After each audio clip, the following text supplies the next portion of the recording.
Saludos en el amor del Señor. Les invito a que se pongan de pie para que podamos orar, comenzar esta reunión de estudio bíblico, donde también tenemos un tiempo de alabanza, de oración. Es bueno aprovechar este tiempo porque es un tiempo especial que nos da el Señor durante la semana, donde Él nos habla, el Señor nos renueva nuestras fuerzas. Así que busquemos al Señor. Bendito Dios, gran Rey soberano, eres el que nos ha dado la vida, el que nos ha dado la salud, eres el que ha sostenido nuestra vida. Mi Dios, gracias por traernos hoy a tu casa. Gracias porque tú, Señor, nos apartaste para tu reino, para tu gloria. Gracias, eterno Dios, porque no nos ha ocurrido nada malo en este trayecto. Gracias porque hemos llegado con bendición. Gracias por tener un lugar precioso donde podemos reunirnos a aprender más de ti, donde podemos, Dios, tener comunión unos con otros, donde podemos ser afirmados. Dice tu palabra que tu iglesia, Señor, está para luz a las naciones y queremos, Dios, permanecer firmes, unidos. Dice también tu palabra en la oración de Cristo en el Getsemaní que seamos uno como tú, Padre. Eras uno con el Hijo.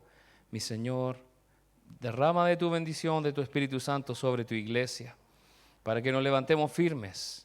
Mi Dios, este es un tiempo, unos tiempos difíciles que estamos viviendo como sociedad, como mundo, donde hay mucha incertidumbre económica, social, política, pero nuestra firmeza, nuestra paz, nuestra estabilidad está en ti, Señor Jesús.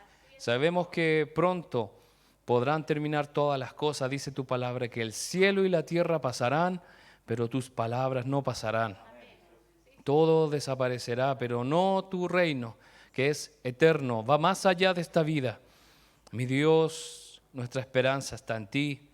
Aun cuando veamos dificultades, aun cuando estemos en problemas en esta vida, sabemos que tú tendrás una vida mejor en la eternidad.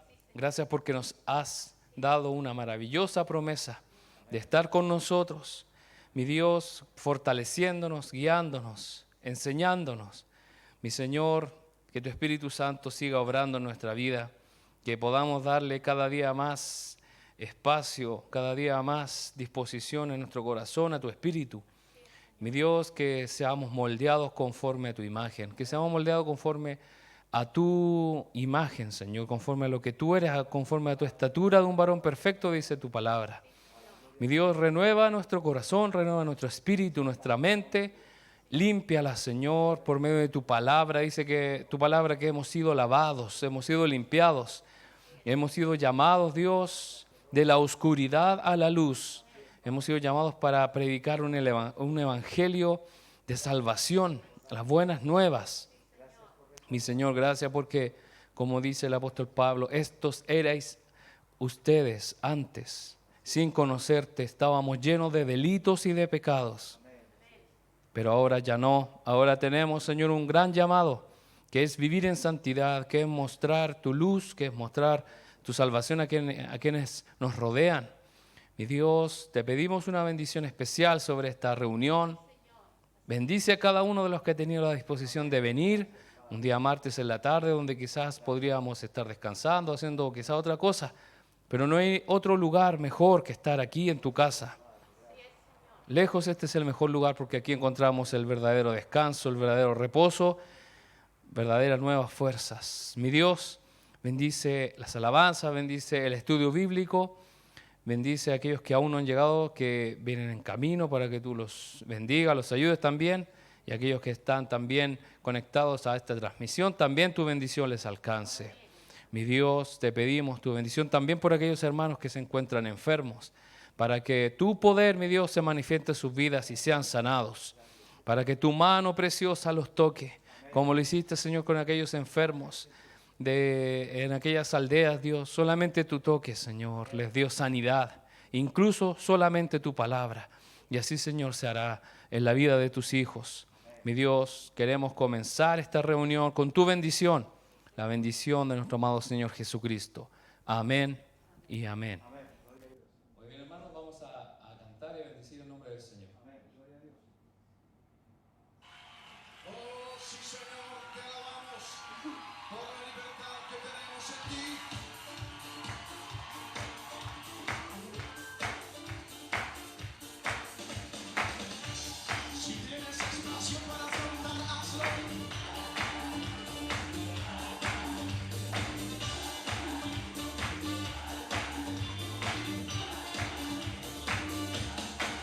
dado libertad, salí de mi prisión, tuve el poder, me rompió las cadenas en mi gran opresión, me has dado salvación, cautivo ya no soy, no vivo más en condenación, he sido libre por tu gran amor.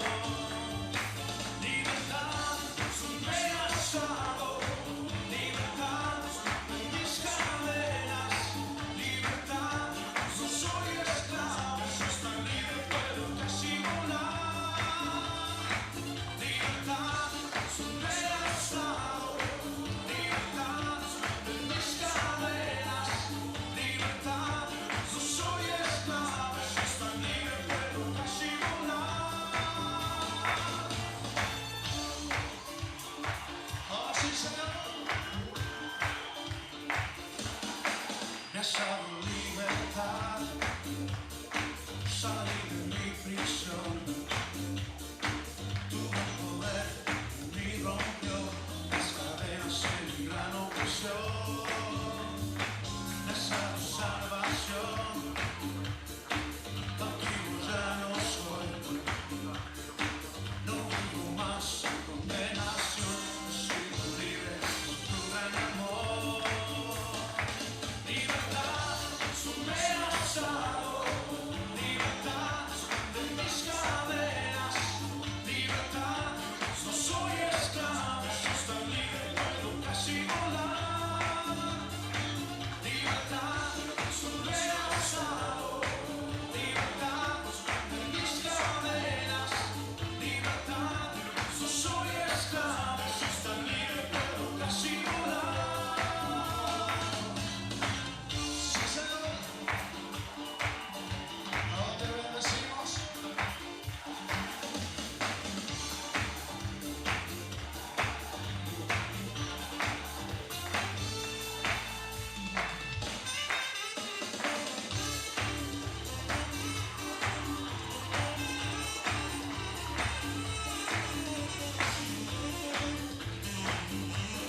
Estamos en nombre del Señor. Les invito a que puedan tomar asiento. Vamos a leer una parte de las Escrituras que se encuentra en el Salmo 37. Vamos a leer del 1 al 11. Salmo 37, del 1 al 11. Yo tengo la versión NTV, Nueva Traducción Viviente. Salmo 37, del 1 al 11. Este es un salmo de David que responde a una gran interrogante, una gran pregunta que yo creo que todos nos hemos hecho, y es por qué los malvados prosperan, mientras que aquellos que buscan lo bueno, buscan a Dios, no les va tan bien.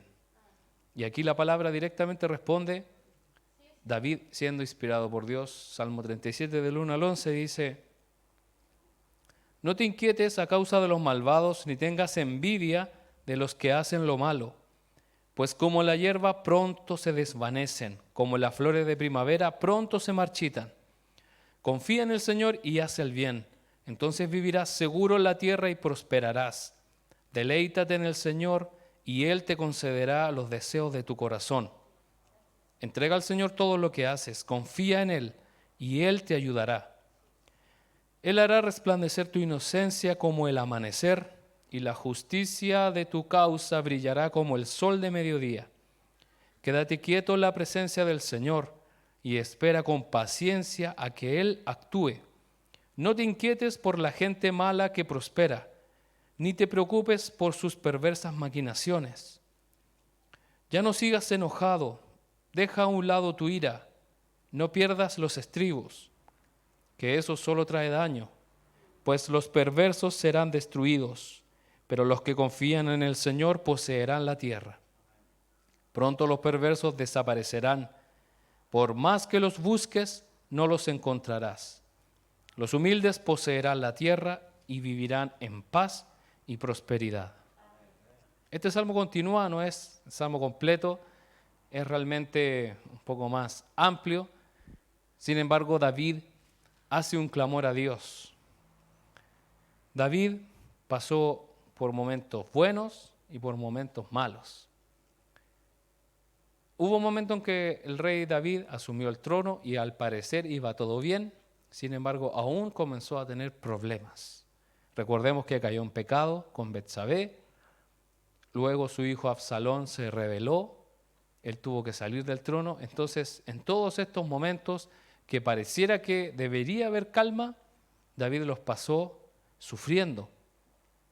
Entonces David le dice a Dios: ¿por qué aquellos que hacen el mal prosperan? ¿Por qué aquellos que no buscan a Dios parece que les va mejor que a los que buscan a Dios? Y aquí dice: no te inquietes a causa de los malvados, dice el versículo 1, ni tengas envidia de los que hacen lo malo. Eso es un mensaje para todos nosotros.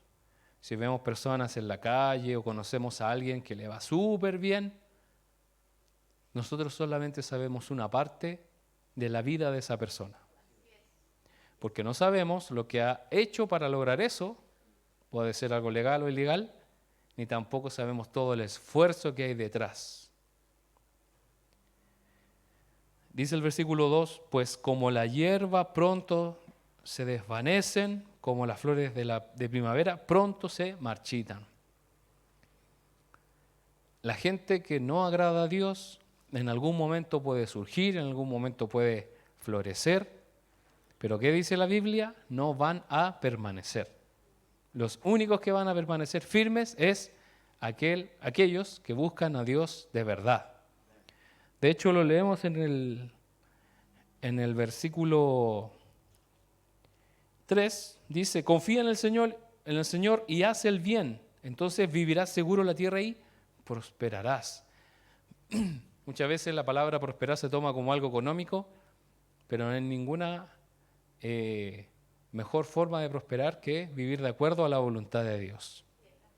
¿Y a qué se refiere la palabra de Dios? Con los frutos que hace el Espíritu Santo en nuestra vida. Amor, gozo, paz, paciencia. Esas son personas prósperas más que el dinero, más que cualquier otra cosa. Y ahí hay un versículo muy conocido que es el versículo 4 que dice: deleítate en el Señor y Él te concederá los deseos de tu corazón. O sea, el Señor se va a encargar de ayudarnos, el Señor se va a encargar de suplir aquello que nos falta a medida que nosotros nos deleitemos en el Señor. No digamos, mire, yo cuando tenga esto, cuando tenga esto otro, voy a ser feliz o voy a realmente rendir mi vida a Dios, porque finalmente nunca va a llegar eso. Lo mejor es quitar nuestra mirada de la riqueza o de lo que nos ofrece este mundo y ponerla solamente nuestra mirada en Dios. Dice el versículo 11, que es el último versículo que leímos, pero el Señor, los humildes poseerán la tierra y vivirán en paz y prosperidad. La Biblia dice que el hombre y la mujer próspero son aquellos que tienen una familia bendecida por Dios. De hecho, un hombre próspero, de acuerdo a la palabra de Dios, es que aquellos que tienen, por ejemplo, dice la Biblia, que tiene hijos alrededor de su mesa, que están en unidad. Y eso quizás tiene que ver con un tema de paz, porque por eso dice, vivirán en paz. No hay nada mejor que vivir en paz. Y no aquella paz de decir amor y paz, no, sino de estar tranquilo, poder mirar a los ojos a quienes nos rodean y no ocultar la mirada porque hemos hecho algo malo, porque estamos peleados. No, sino que porque hacemos la voluntad de Dios y esperamos que Él siga obrando en nosotros. Por eso, hermanos, no nos inquietemos por aquellos malvados que parecen que dominan esta tierra. Finalmente el que gobierna todo es Dios y en algún momento, dice aquí la palabra, va a retribuir todo. Todos aquellos que lograron aquellas riquezas de forma que no es legal o no es de acuerdo a la voluntad de Dios, dice que van a desaparecer. Dios los va a barrer. Pero ¿quiénes van a quedar firmes? Aquellos que se deleitaron en el Señor, aquellos que confiaron en Dios a pesar de todo. Pensando en esto, hermano, meditando en esta palabra del rey David, les invito a ponerse de pie para que oremos y tengamos un tiempo de adoración donde entreguemos nuestra vida, nuestros pensamientos, nuestras inquietudes, angustias, preocupaciones delante del Señor. Dios bendito, Dios amado, eres bueno con nosotros porque deseas lo mejor para nuestra vida como un buen Padre. Mi Señor, muchas veces, Señor, pasamos problemas, muchas veces pasamos dificultades donde no sabemos dónde poder encontrar la solución, pero eres tú, Señor, el único que nos puede ayudar, y dice tu palabra que estemos quietos en tu presencia, sin hacer nada. Ya no hay nada que hacer humanamente, debemos esperar en ti. Debemos confiar en tu providencia, en tu mano preciosa que nos va a ayudar. Gracias, Señor, porque tú obras poderosamente en la vida de tu pueblo. Tú obras poderosamente en la vida de tus hijos, aquellos que confían en ti. Gracias, Señor, porque tú aún tienes el poder de hacer grandes milagros. Eres aquel que puede hacer su voluntad en nuestra vida. Bendito eres, Señor. A ti rendimos nuestro corazón, a ti rendimos nuestros pensamientos. No queremos anhelar las cosas de este mundo, no queremos anhelar lo que otros tienen, porque no sabemos cómo han llegado hasta ahí y no sabemos si pronto van a desaparecer. Lo importante, Señor, lo que deseamos es simplemente hacer tu voluntad, ser humildes, confiar en ti, mi Dios, no en nuestra propia fuerza, en nuestro conocimiento, sino en que tú nos vas a prosperar, tú nos vas a bendecir. Bendito eres, Dios. Bendito eres, Jesús. Te alabamos, te exaltamos porque tú eres bueno, que nos has amado. Qué maravilloso eres tú.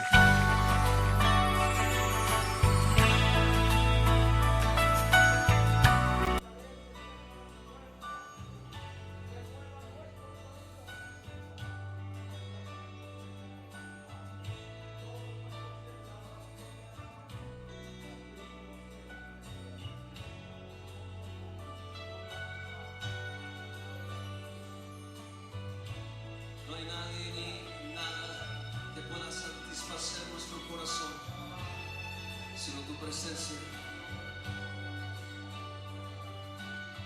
Oh, Jesús.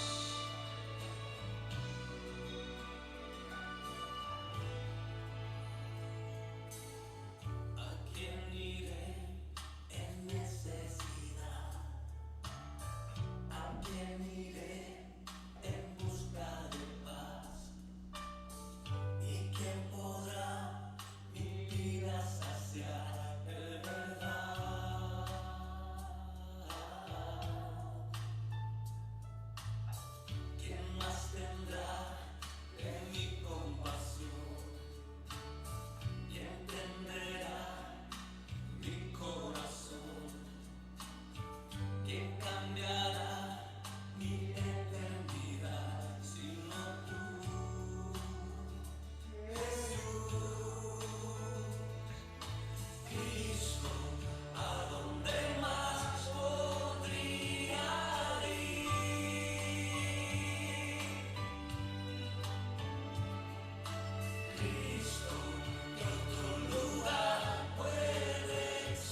son vida y son verdad. Tus palabras son eternas. Y te adoramos, Señor.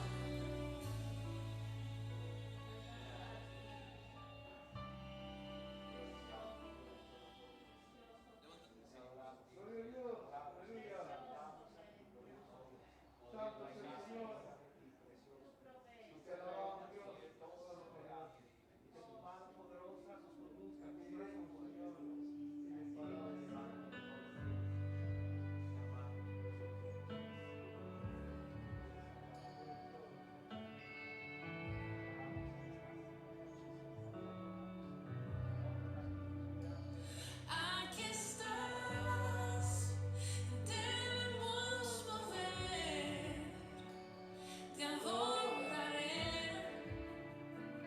te adoraré.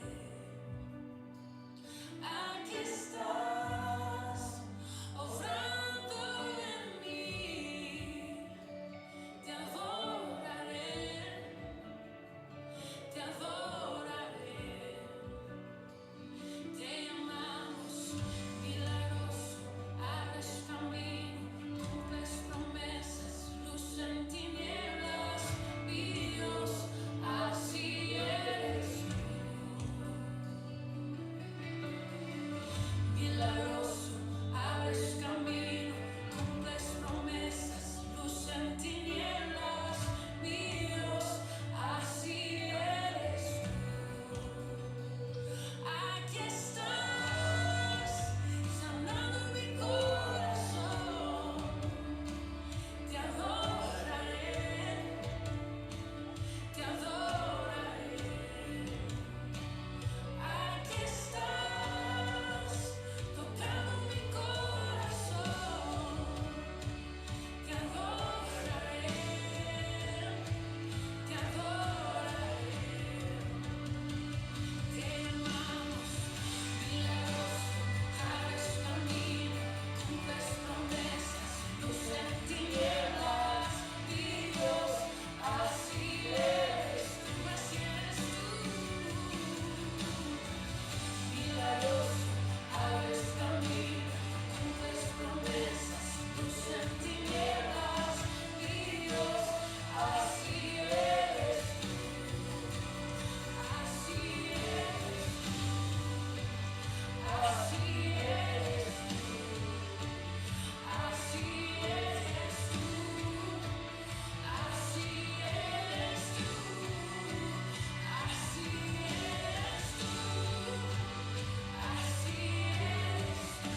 pues, Señor. Creemos en ti, Señor, un Dios poderoso, un Dios milagroso. Tú abres caminos para nosotros. No podemos ver. Mi Dios, eres el Dios incomparable, el Dios poderoso. Grande eres tú. ¿A quién podríamos ir sino solo a ti, Jesús? Rendimos nuestra vida y nuestro corazón a ti para que hagas tu obra en nosotros. Aunque no te podamos ver, tú sigues obrando, tu Espíritu Santo está en nosotros, obrando poderosamente en la vida de tus hijos. Sigue obrando en nosotros. Por medio de este estudio bíblico queremos aprender más y más de ti, Señor. Abre nuestro entendimiento. Queremos comprender lo que tú nos quieres decir. Te bendecimos, glorioso Señor, y gracias por este tiempo. En el nombre de Jesús. Amén. Amén. Muy bien, hermanos, les invito a que puedan tomar asiento. Vamos a continuar con el estudio bíblico acerca de la fe y el arte como amigos de la fe. La ciencia y el arte como amigos de la fe. Hemos estado vimos el pasado, vimos la historia y ahora vamos a ver la ciencia. ¿Ya? En este estudio hemos estado viendo distintas cosas. Como le decía, vimos acerca del pasado, vimos cómo desde Génesis Dios comenzó a establecer una serie de personas, de una genealogía para crear ciertas cosas que hasta el día de hoy nosotros tenemos. Luego vimos en la historia cada uno de aquellos hombres que Dios levantó para que nosotros también hoy en día tengamos la tecnología y también el arte que tenemos. Entonces vamos a ver hoy día la primera parte de lo que es la ciencia.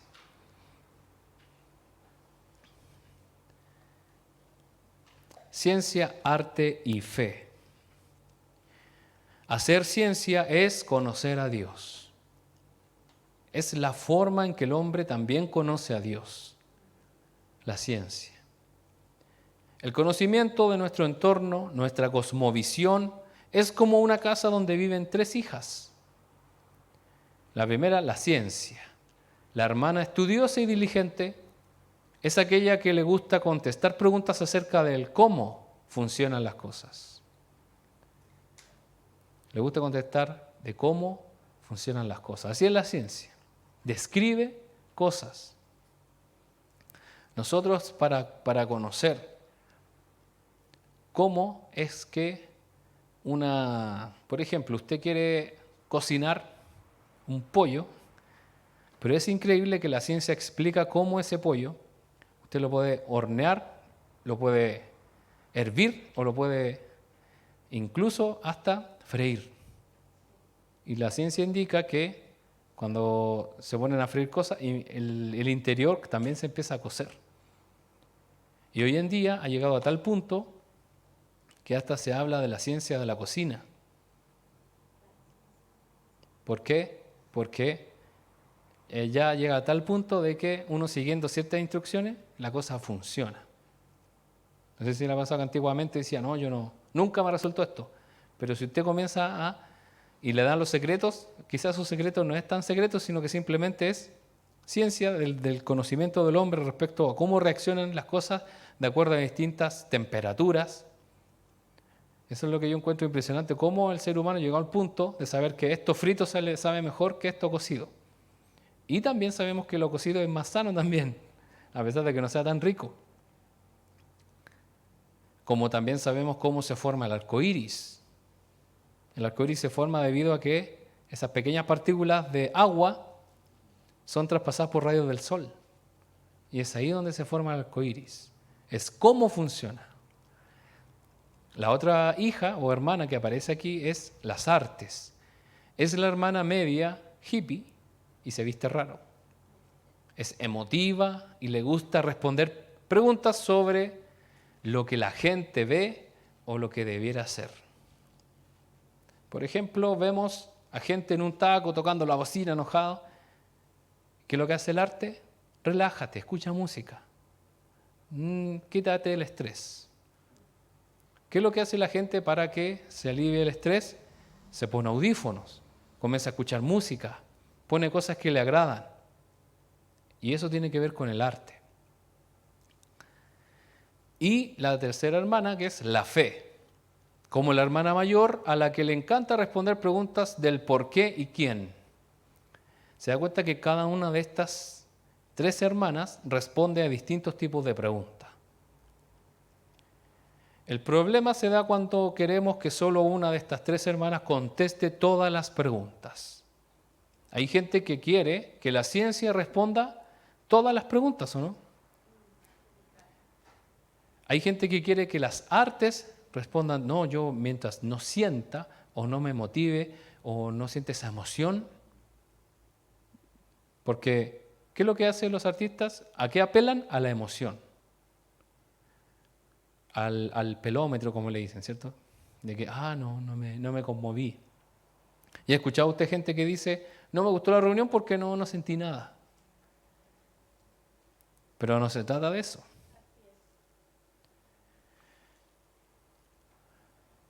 Es como si quisiéramos que las otras dos hermanas, tanto las artes como la fe, por ejemplo, sean opcionales o quizás las pudiéramos omitir. Entonces es un error pensar de que podemos responder a todas las preguntas con solamente una de estas hermanas.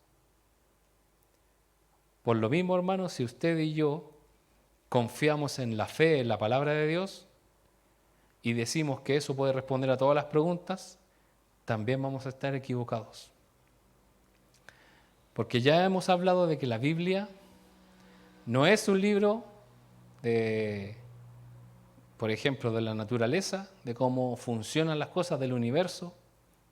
En la Biblia no podemos encontrar los nombres de los gases, la tabla periódica, no lo podemos encontrar, pero sí en la ciencia. Esto va relacionado a nuestros intereses. ¿Qué es lo que más nos interesa? Hay muchos jóvenes que se dedican a estudiar mucho, ellos también se mencionan a sí mismos como científicos, me gusta más los científicos que los humanistas, como también hay otros que les gustan más las artes, como también hay otros que tienen más fe y les gusta todo lo que tiene que ver con la religión. Entonces esto tiene que ver con nuestros intereses, talentos e inclinaciones personales. Dependiendo de eso, elegiremos a una de estas tres hermanas para responder las preguntas de nuestra vida. Y sabe, hermano, hay gente que llega a tal punto en cuanto a la fe, ni siquiera en la fe cristiana, sino que en la fe sola, que llega al punto de que va y le pregunta a una persona que no tiene idea sobre su futuro. El tarot, las cartas. El otro día venía en el colectivo y estaban felicitando a una persona en la radio. Bien, te ganaste un premio. Y él decía, sí, estoy feliz por mi premio. ¿Y cuál era el premio? Una tirada de cartas. Qué maravilloso ese premio. Es como que nosotros los cristianos sorteáramos oración. Te ganaste una oración, te ganaste una bendición. Pero se da cuenta que hay gente que confía en eso. Obviamente está equivocada. El arte nos permite explorar el universo a través del filtro de las emociones y percepciones humanas. Tenemos personas científicas que son los astrónomos y ¿qué es lo que estudian? Los astros. Estudian con un telescopio gigante lo que hay. ¿Pero podemos estudiar el universo desde el punto de vista emotivo? Sí. Yo recuerdo que en un campamento de jóvenes fuimos al Valle del Elqui y ahí es una vista preciosa hacia las estrellas. Realmente uno al mirarlas dice, ¿realmente siempre han estado ahí? Como que, ¿en qué momento? Y sabe que no se van. Todos los días, toda esa semana que estuvimos ahí, usted anochece, usted mira para arriba, está lleno y sabe que es algo impresionante. Y una de las actividades que se hizo una de las noches fue sacar todos los colchones, todos los sacos de dormir y los pusieron en una cancha que había y todos miramos hacia el cielo. Mientras se hablaba acerca de la creación, de la magnificencia de Dios. Y sabe, hermano, realmente uno al observar que al lado de una estrella había otra y otra y otra y otra, es algo impresionante. Bueno, los que tenemos buena vista, sí, los otros con un poquito de binoculares, pero, sabe, uno se emociona. Y uno simplemente, ¿qué es lo que estaba haciendo? Mirando la creación de Dios. Si usted tiene la posibilidad, hermano, de ir al Valle del Elqui, haga eso. y vea la creación de Dios. Y en una de esas aparece algún ovni y lo saluda. No. Es realmente impresionante, hermano. Es como que si lo viéramos, están ahí. Es como si estuvieran ahí, nosotros los pudiéramos tocar con la mano. Entonces el arte nos permite explorar el universo a través del filtro de las emociones y nuestras percepciones. El arte, a diferencia de la ciencia, no busca verdades objetivas. Poco le preocupa, ¿cierto?, saber cómo funciona el universo en sí. ¿Qué es lo que busca el arte? Se basa en la emoción personal del artista y la audiencia. O sea, ¿qué es lo que busca el artista? Tener una conexión, pero de acuerdo a la emoción. Eso es lo que buscan los artistas. Aquel que hace una escultura, aquel que hace una pintura, que desea que la persona lo vea y reaccione de alguna manera. Uno mira y dice, no veo nada. Son unos trazos así. Mientras que viene otro y dice, es una obra de arte, esto es maravilloso, debe costar millones de dólares. Y resulta que justo se cayó y lo pasó a llevar y quedó un... ¿Saben, hermano? Hay verdaderas obras de arte que parecen fotografías, pero son hechas a mano. Y ese ahí uno se impresiona. Y hermano, la fe se apoya en la teología. Nuestra fe se apoya en el estudio de la teología, que básicamente la teología es el estudio de la naturaleza de Dios. Y poco le preocupa saber cómo funciona el universo la teología, porque ¿qué es lo que busca la teología? Simplemente conocer al Dios que creó el universo. No cómo se creó, no cómo funcionan las cosas, sino que conocer a Dios. A pesar de que el cristianismo ayudó mucho en el avance de la ciencia. Como lo hemos visto anteriormente, el cristianismo ayudó a que muchos hombres dieran sus vidas ¿para qué? Para obtener estos descubrimientos para beneficio de los demás. Porque hermanos, si hubiesen sido personas egoístas, hasta el día de hoy estaríamos sin luz, sin agua potable, estaríamos llenos de enfermedades que se han erradicado gracias a que Dios les dio sabiduría a hombres y mujeres para que lograran aquellas cosas. Los átomos son estudiados por la física de partículas y el espacio es el campo de investigación de la astronomía. ¿Se da cuenta que el ser humano puede ver hasta lo más chiquitito, hasta lo tan inmenso que nosotros ya no somos un punto en el universo, nada? La palabra de Dios proporciona el material para la teología. Se trata de un mundo de realidades espirituales que emanan de la naturaleza de Dios. Podríamos decir que es algo así como la ciencia de Dios, sin embargo, es mucho más que eso. Entonces, ¿qué es lo que hacen las personas que trabajan las partículas, la física, ¿cierto?, de las partículas? Ven la naturaleza, lo más pequeñito, estos átomos. Pero también los astrónomos estudian el universo y los que estudian teología estudian la palabra de Dios, porque ahí están las verdades espirituales. ¿Por qué se llaman verdades? Porque es verdad, es una realidad. Por ese motivo la teología debemos tomarla en serio e invertir recursos como lo hacemos con otras cosas en la iglesia y en nuestras vidas. Si usted se prepara para cantar, si usted se prepara para hacer esto, se prepara para hacer esto otro, también debe tomar tiempo para prepararse intelectualmente de acuerdo a la palabra de Dios. Por eso hay, hermanos, ramas del saber respecto a la palabra de Dios, no es cualquier cosa. No es llegar y tomarla y empezar a leer y decir, ya estoy listo. Debemos tener respeto y reverencia a la palabra de Dios. Antiguamente había mucha ignorancia en el pueblo de Dios, donde hombres, mujeres se paraban al altar y decían, no sé qué es lo que Dios quiere decir, y empezaban a ojear así, y ahí sacaban algo.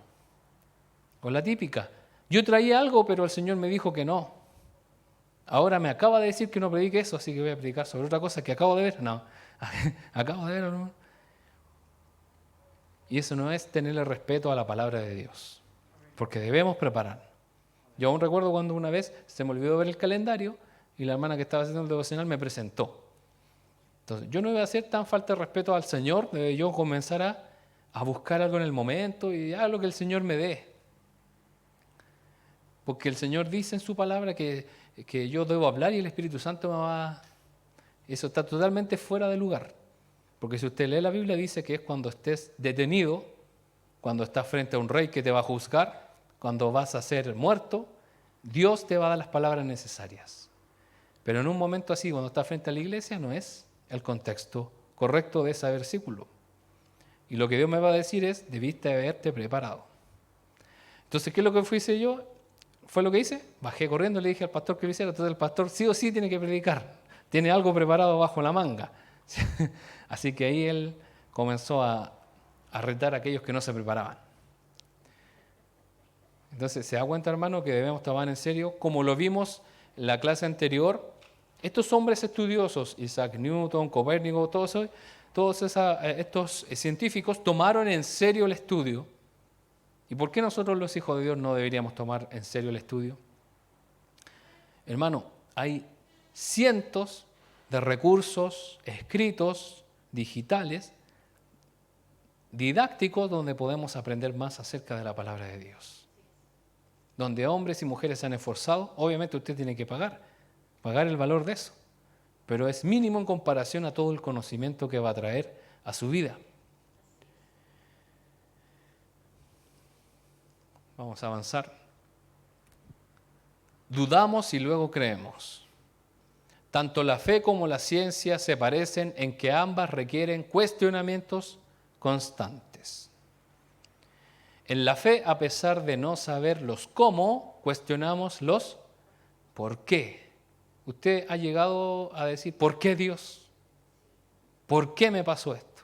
Usted está leyendo una historia de la Biblia y dice, ¿por qué pasó eso? Y ahí uno empieza, ¿por qué? ¿Por qué? ¿Por qué? Igual que en los niños, ¿cierto? Llega un momento que, ¿por qué? ¿Por qué? Mi mamá dice que yo la dejaba loca de tanto ¿por qué?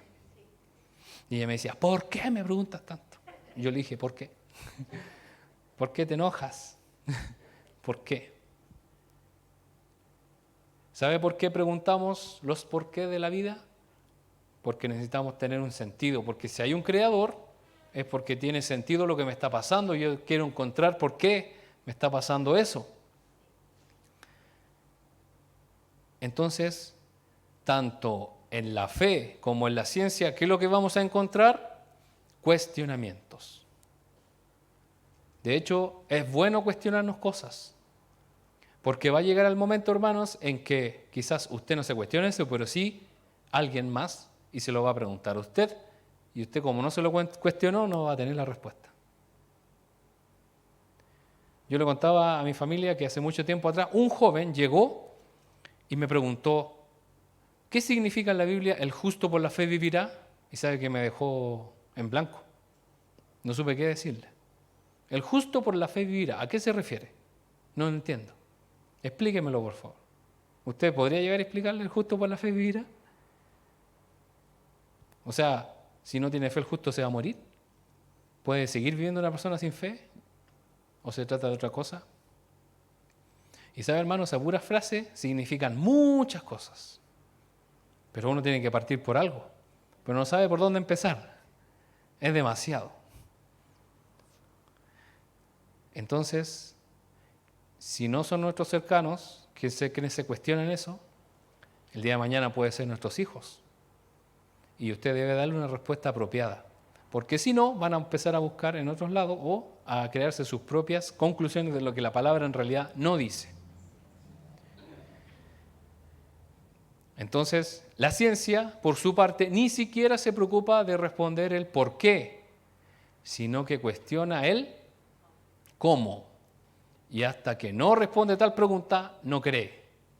De modo que llegamos a creer porque primero dudamos, cuestionamos. Entonces, a veces los cristianos nos encontramos un poco complicados porque mucha gente o personas a nuestro alrededor comienza a cuestionar nuestra fe. ¿Pero por qué haces eso? ¿Por qué oras? ¿Por qué le hablas a un ser imaginario? Empiezan a cuestionar.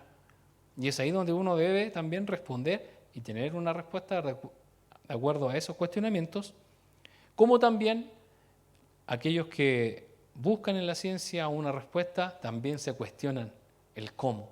¿Cómo funciona esto? ¿Cómo fue que pasó esto? Por ejemplo, un auto se echa a perder y usted ya lleva 3 mecánicos y ninguno sabe. Pero en algún momento alguien con el conocimiento adecuado va a decir, ¿cómo es que se echó a perder? ¿Cómo es que lo tenemos que arreglar? ¿Y lo va a encontrar o no? En algún momento van a encontrar la respuesta. Entonces, lo mismo sucede con la fe. ¿Por qué pasan estas cosas? ¿Por qué Dios permitió esto en mi vida? Mientras busquemos más a Dios vamos a encontrar aquellas respuestas. ¿Y sabes lo que va a pasar? Lo que dice ahí, vamos a creer. Vamos a creer. Hay cosas que, por ejemplo, yo no creo que pueda pasar, pero hasta que me lo demuestran científicamente y pasa, y me digo, oh, impresionante. Impresionante cómo cambia una materia, incluso los niños hacen experimentos con estos slime donde le echan unas cosas y explota una espuma. No se puede, los niños quizás no van a creer hasta que lo vean con sus propios ojos. Lo mismo nosotros. Mientras no recibamos esa respuesta, no vamos a creer. Llega un momento en que a veces nos da miedo, llega un momento en que a veces nos da temor cuestionarnos porque tenemos miedo de que no encontremos la respuesta. Pero no se trata de eso.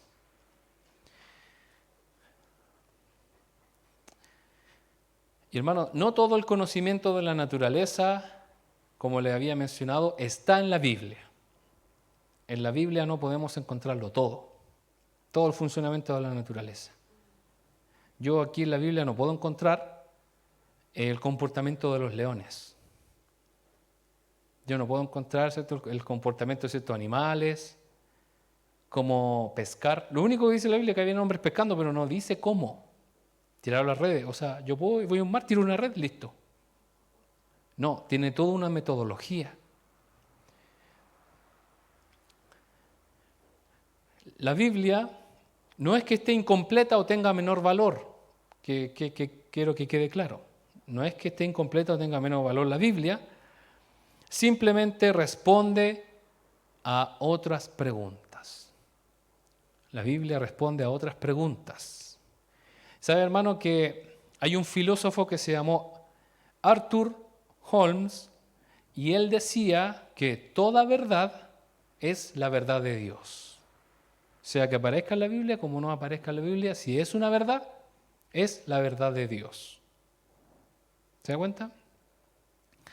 Por ejemplo, en la Biblia no aparece la ley de la gravedad, pero sabemos que estamos pegados al piso y que si usted salta se puede caer.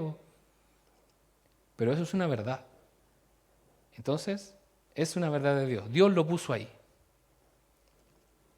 Todo depende del objeto y la meta de cada una, o sea, la ciencia o la fe o el arte, que es lo que busca responder a distintos tipos de preguntas. Y hay una idea errónea, hermano, que a veces nos equivocamos en creer esto, es que en estudiar ciencia es dejar de lado a Dios. No es que usted al estudiar ciertas cosas, ciertos métodos, va a dejar de lado a Dios, como muchas personas creen. Hay mucha gente que cree que por entrar a estudiar cierta carrera, que no está muy parecida a lo que tiene que ver con la Biblia, entonces el joven se va a ir al mundo. Eso no tiene que ver. Porque hay científicos cristianos, hay cada uno de los profesionales del mundo que usted puede decir que son hijos de Dios, y no tiene que ver con eso. Muchos piensan que con la ciencia solo se busca cuestionar a Dios, y no es así. Sin embargo, la verdad es que hacer ciencia implica ser obedientes a las Escrituras, porque como le decía al principio, conocer cómo funciona el mundo finalmente es obedecer a Dios. Porque Dios, ¿qué le mandó al hombre a hacer? A administrar, a ser un mayordomo de esta tierra. ¿Y cómo lo va a hacer si no lo conoce? Debemos conocer aquellas cosas que el Señor nos ha dado en todo sentido. Vamos a avanzar aquí. Vamos a leer Romanos 1:20. Ahí en el Nuevo Testamento, Romanos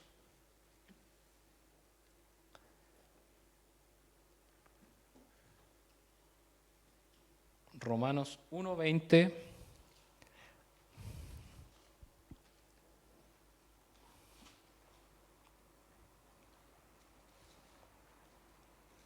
¿Alguien lo tendrá por ahí? Romanos 1:20. Hermana Olga. Porque las cosas invisibles de Él, su eterno poder y deidad, se hacen claramente visibles desde la creación del mundo, siendo entendidas por medio de las cosas hechas, de modo que no tienen excusa. Muy bien.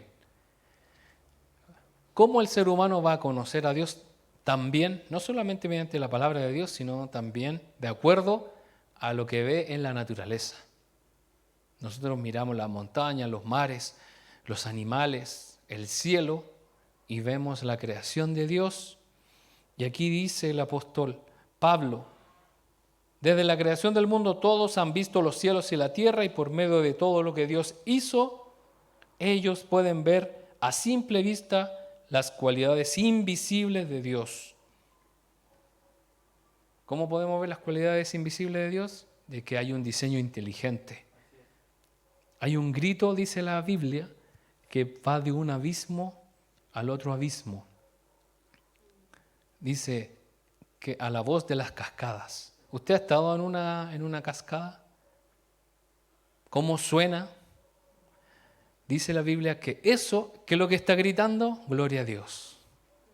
De entre las cascadas, entre los abismos, están glorificando a Dios.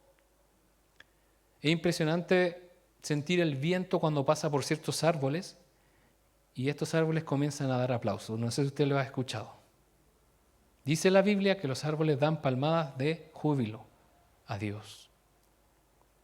O sea, no es que estén ahí, sí, dijeron Dios. No. Implícitamente, de forma quizás silenciosa, están glorificando a Dios, al Dios invisible. Muchos grandes científicos que hicieron los mayores descubrimientos del mundo creían que como hijos de Dios, estudiar el universo era un llamado santo. Porque es la creación de Dios, no de Satanás ni de un ateo, no. Es propiedad del Dios que servimos y amamos.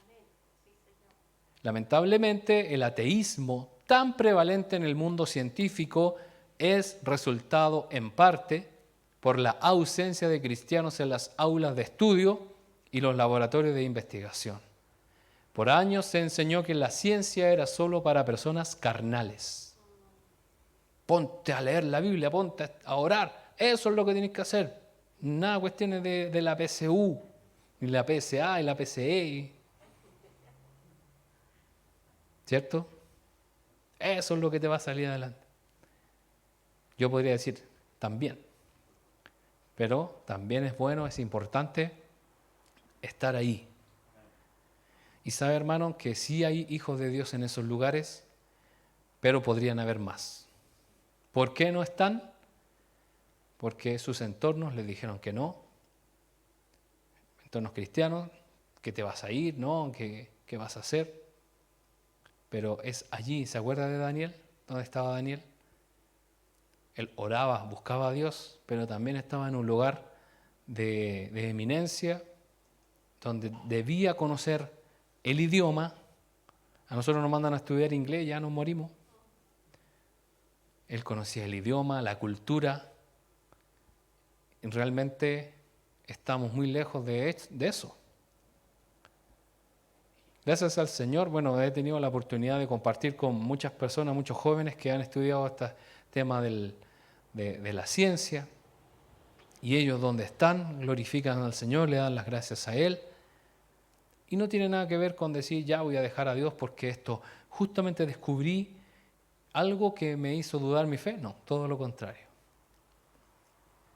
Entonces, lamentablemente, el ateísmo no es ciencia. El ateísmo no es ciencia. ¿Por qué? Porque hay muchos científicos que son hijos de Dios. Pero por una falsa creencia de muchas personas, quizá en los tiempos pasados, decir, no lo hagas porque eso no corresponde, o eso es del diablo, eso no. Muchos ya no están en esos lugares. Pero esperemos que estas nuevas generaciones sí lo estén.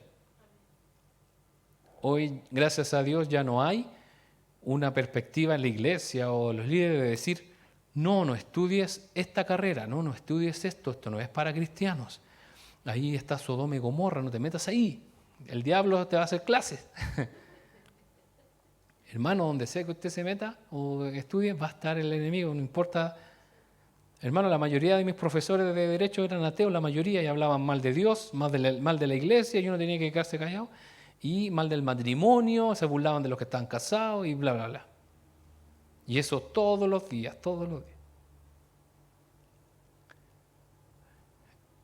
Un joven que estudiaba psicología en mi universidad me dijo que su profesora los hizo sacarse los zapatos, hacer un círculo, ella echó un aceite y puso una música así de una tribu y empezaban a danzar alrededor, y el que no lo hacía se iba a sacar un 2. Y se supone que el que entraba al círculo como que entraba en un trance y ahí podía entrar, si no, no podía entrar. O sea, eso era un ritual en psicología, o sea, es un taller que tenían que hacer. Y ahí es donde hay que dar la lucha.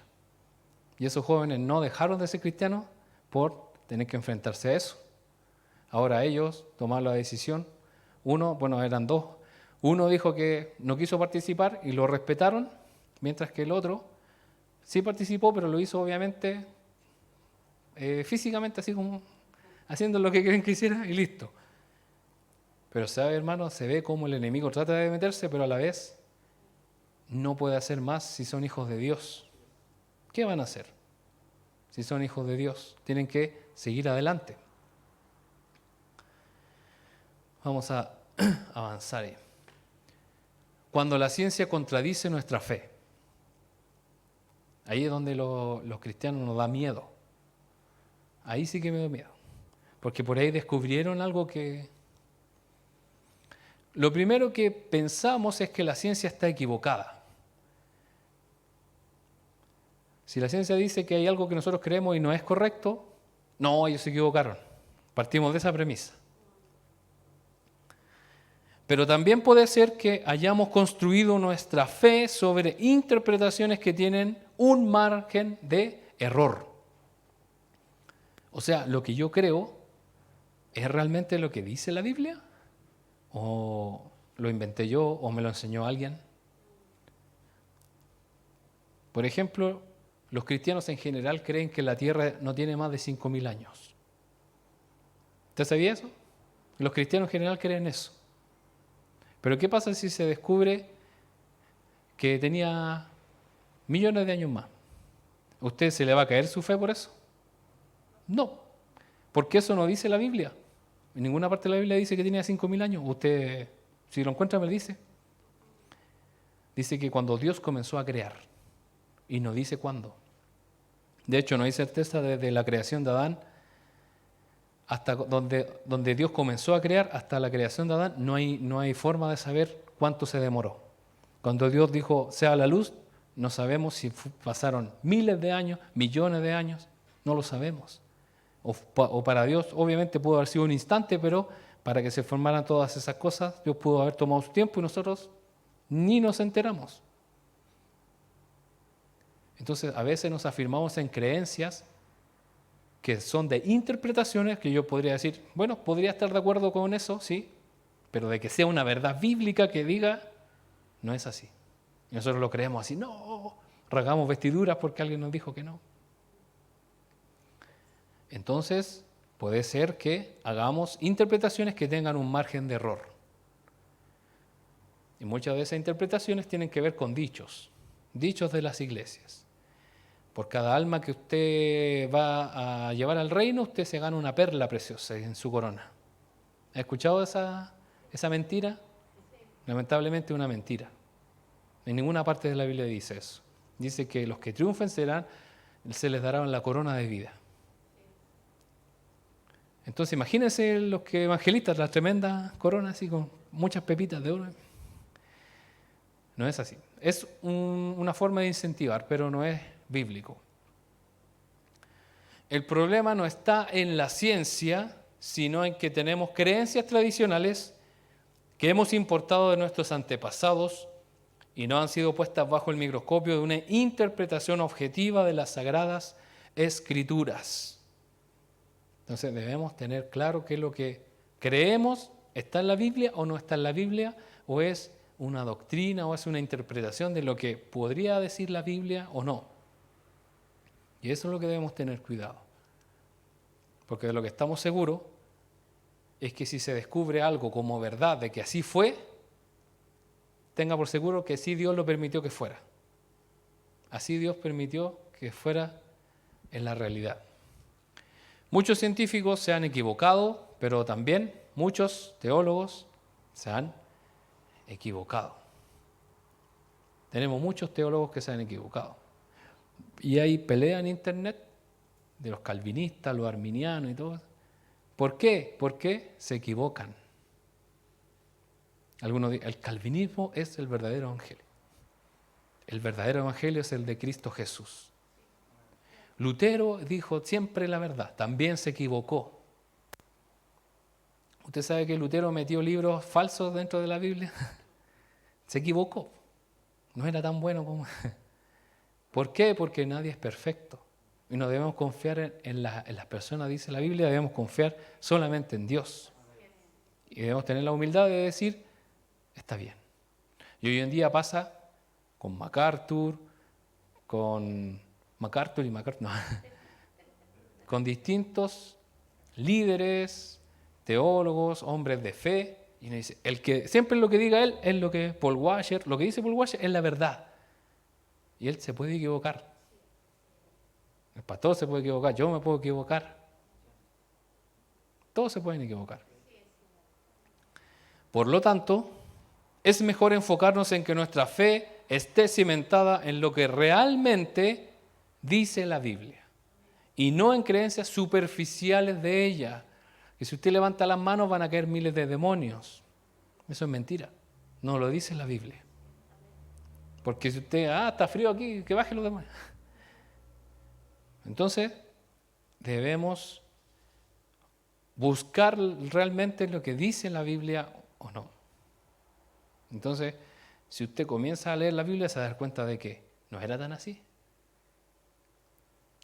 No era tan así como lo aprendí de mis antepasados, o de mi abuelo, o de la iglesia donde iba, donde muchos dicen algunas frases, y no es así.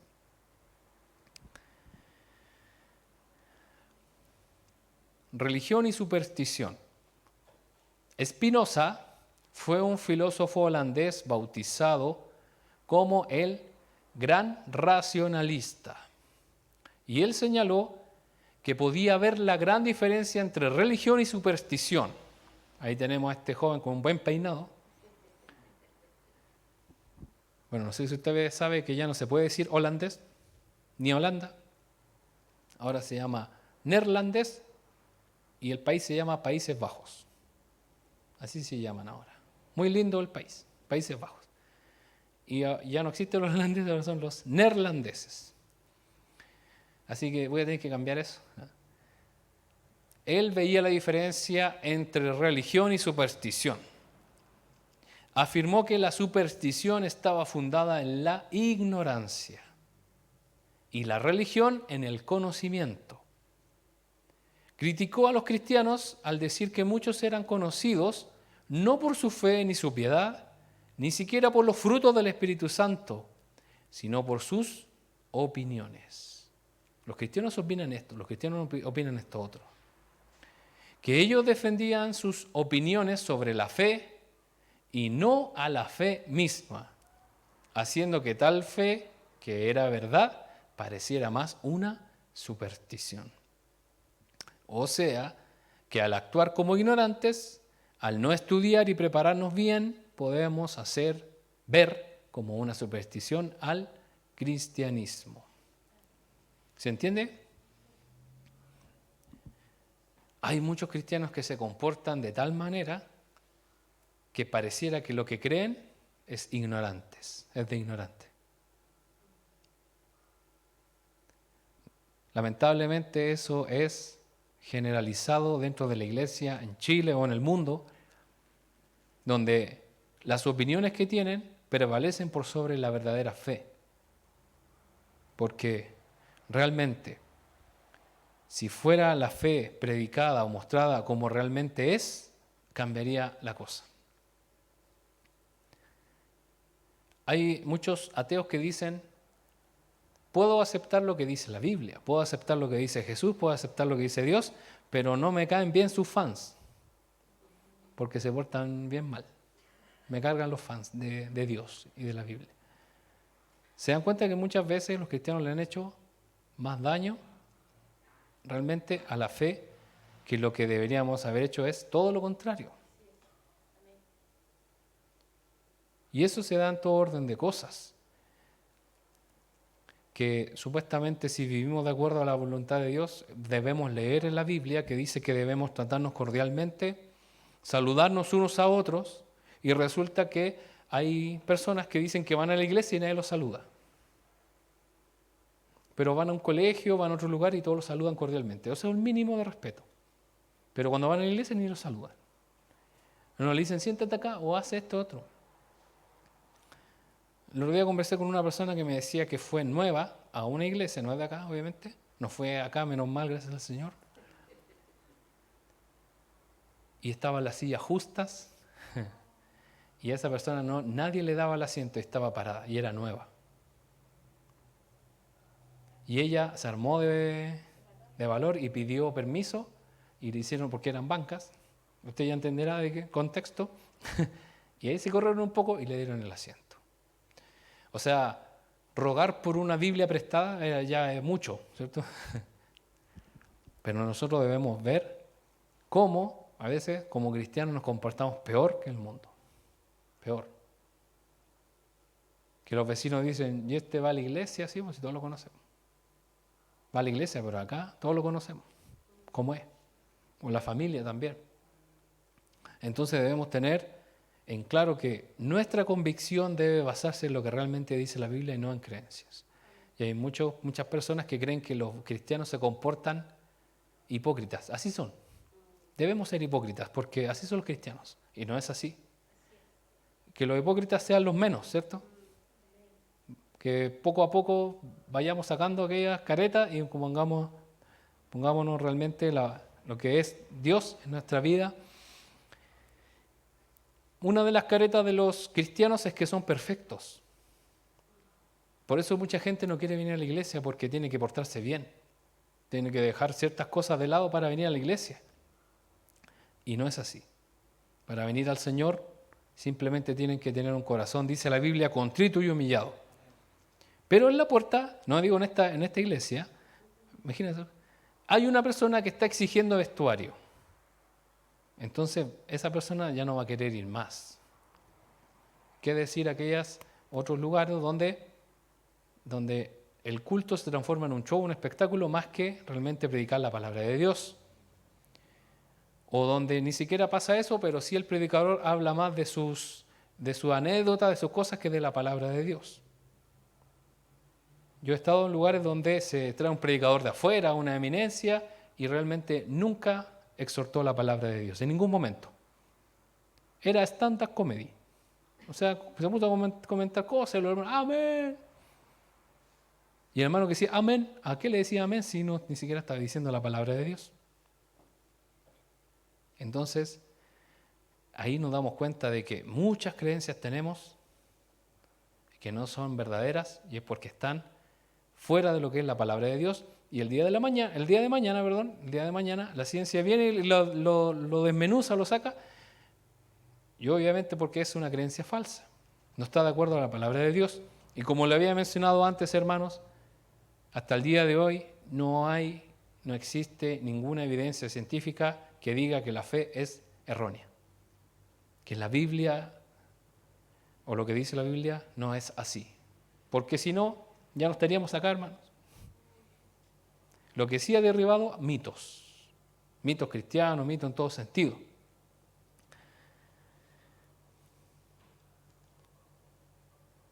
Finalmente, vamos a leer lo que dice Marcos 4, 26 al 29.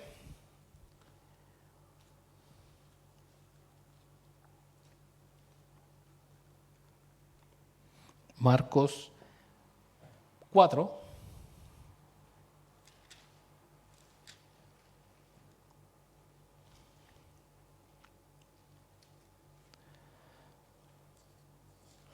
Marcos 4, 26 al 29. ¿Alguien lo tiene? ¿Que lo quisiera leer? ¿Hermana Cristina? Ya. Parábola de la semilla que crece. Jesús también dijo, el reino de Dios es como un agricultor que esparce semilla en la tierra, día y noche. Sea que esté dormido o despierto, la semilla brota y crece, pero él no entiende cómo sucede. La tierra produce la cosecha por sí sola. Primero aparece una sola hoja, luego se forma la espiga. Finalmente, el grano madura. Tan pronto como el grano está listo, el agricultor lo corta a la hoz porque ha llegado el tiempo de la cosecha. Muy bien. Esta es una parábola del hombre que siembra sin saber cómo ocurre. Él simplemente hace su vida normal mientras la semilla germina y crece. Hoy sabemos por la ciencia cómo se desarrolla una semilla. Y usted la puede ver ahí en la imagen. Cómo se desarrolla una semilla. Los niños en el colegio también lo hacen. Con un algodón, un poroto. Es la típica, ¿cierto? Y uno va viendo cómo va creciendo, es algo impresionante. Incluso se pueden clasificar de acuerdo a su ADN. ¿Te ha escuchado, cierto, de las semillas que son transgénicas y porque las empiezan a mezclar? Imagínense al punto que hemos llegado. Usted sabe que el plátano que nosotros conocemos no era así. Tenía la semilla más grande y ahora lo hicieron de tal modo que la semilla sea chiquitita y... Entonces no es creación de Dios, es del diablo, no. Obviamente que es mejor, porque ¿a quién no le gustaría comer así?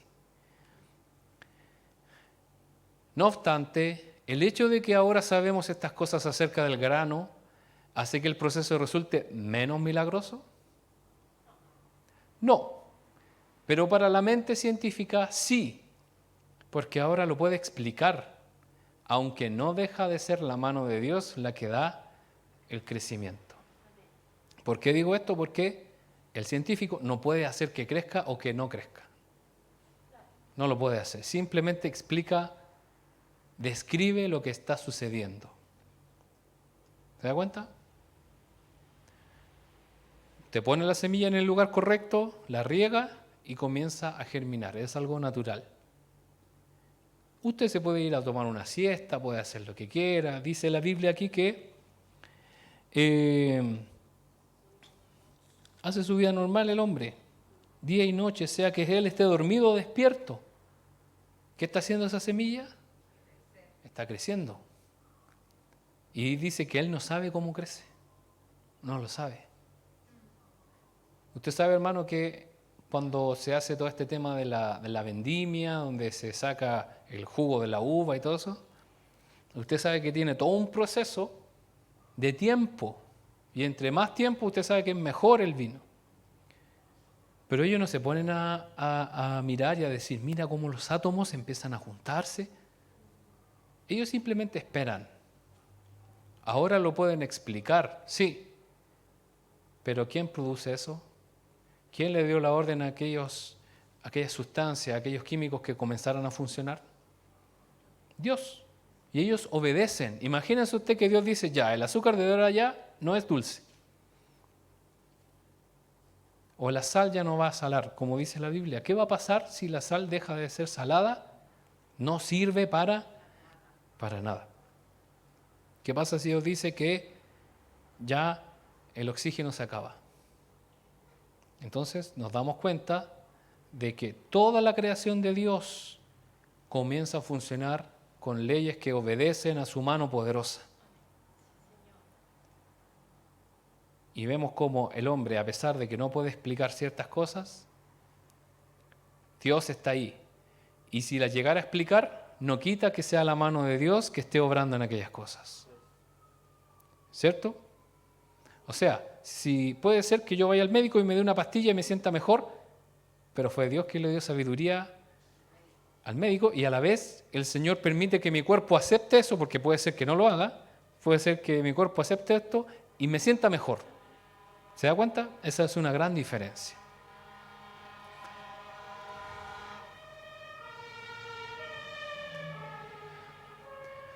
Muy bien. Vamos a orar. Vamos a darle gracias al Señor por este tiempo. Vamos a seguir estudiando más adelante acerca de la ciencia, cómo el Señor la ha puesto para beneficio de la humanidad y donde también deben haber hijos de Dios que proclamen su nombre, dando gloria a Dios en estos lugares. Oremos. Bendito Dios, te damos las gracias por esta noche, gracias porque tú nos has traído, gracias porque podemos conocerte, gracias porque podemos vivir de acuerdo a tu voluntad. Y qué maravilla, Señor, es ver la creación tuya. Desde lo más pequeño, las partículas más pequeñas, se ve tu gloria, los átomos. Vemos cómo, Señor, tú has puesto aquellas cosas para que el hombre las descubra y vea qué maravilloso eres tú. Como también los cielos que cuentan la obra de tus dedos. Qué maravilloso eres, Señor. Gracias, Señor, por tu bondad con nosotros, porque tú obras de manera milagrosa en nuestra vida siempre. Bendice a tus hijos, Señor, en esta noche para que seamos renovados por medio de tu palabra, por medio de tu Espíritu. Bendice, Señor, a tus hijos. Ahora vamos a también recoger la ofrenda. Bendice a aquellos que van a dar con alegría. Bendice y sustenta y provee de todo lo necesario cada una de las familias que están representadas en esta noche. Mi Dios, te lo agradecemos y te lo pedimos en el nombre de Jesús. Amén. Muy bien, les invito a que se pongan de pie. Vamos a cantar y vamos a ofrendar al Señor.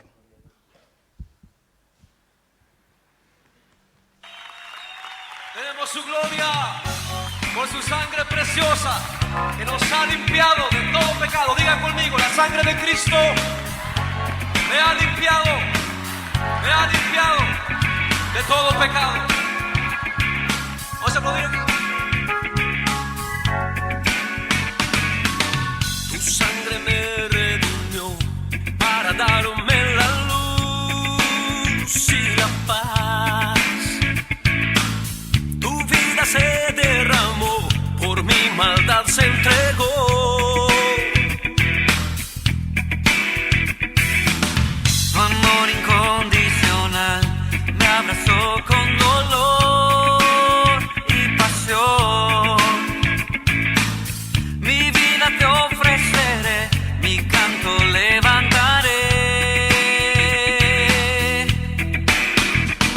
Alabanza y honor, poder y gloria al Cordero de Dios, al León de Judá, al único digno de honra, Jesucristo mi Rey y Señor.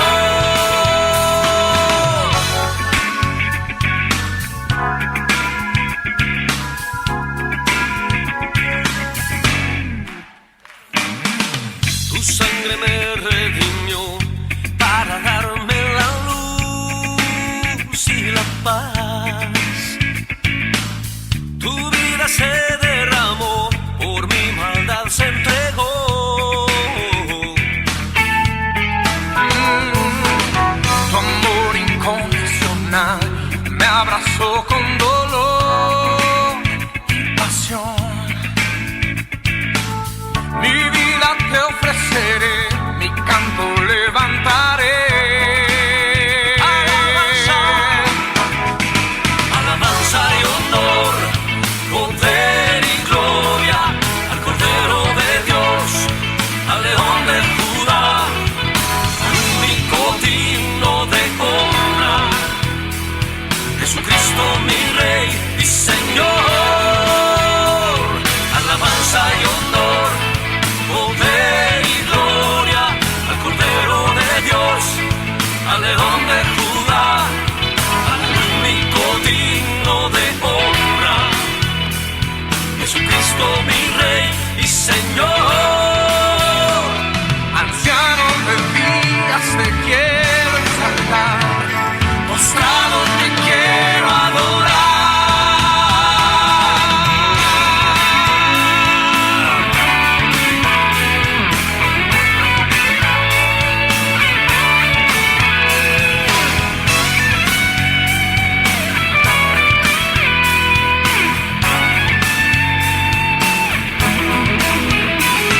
Gracias, Señor, por este estudio. Gracias porque hemos aprendido más de ti, de tus verdades.